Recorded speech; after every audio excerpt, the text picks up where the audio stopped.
Hello, friends and followers. Here is the Hammarlund HQ-150 receiver I'm working on. So one of the fearsome points of this thing was when I picked it up on Saturday from the Ardmore, Oklahoma Ham Fest. I didn't look at it very carefully, but when I got home, I noticed this switch was a shambles. Anyway, I was able to order a 3-position, 3-pole switch from Amazon, which luckily they had. So this is the switch on the front panel, which, where's the front panel? This one is this one here.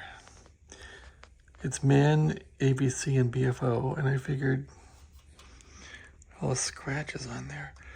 I figured, yeah, that's probably pretty important to have working, so I was able to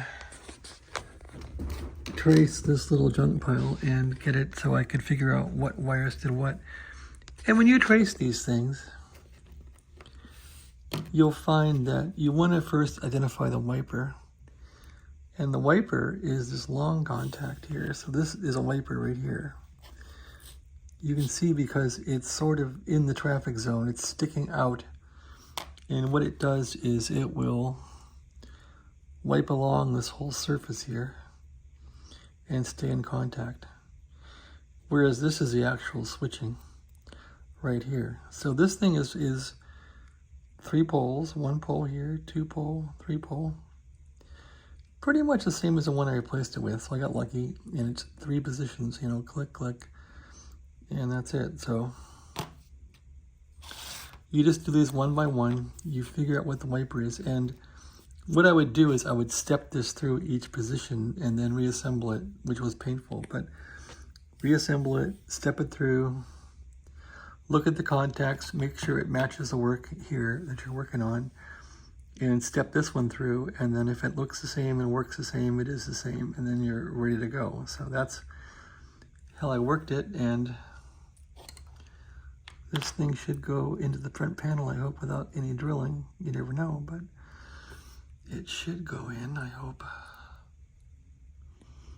Of course, Chinese always have stuff in metric, right? So it may need a larger hole or not. I don't know.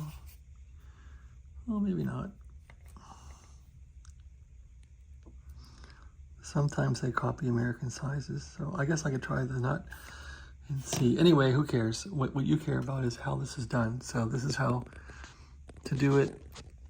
And I got this switch on Amazon, so you could find one too. Again, Hammarlund HQ-150. I got to put a sensitivity pot on here. It's 10K. That got ruined. I got to put one in there. And then I could probably fire this thing up with a power cord. It needs a new power cord. And I think once that's installed, this thing could fire up and see if it receives anything. I'm missing a 6C4 tube, but I think that's for the BFO. I should still have AM. So maybe it's time to fire it up pretty soon and see if it works at all. All right, thanks for watching. Have a great day.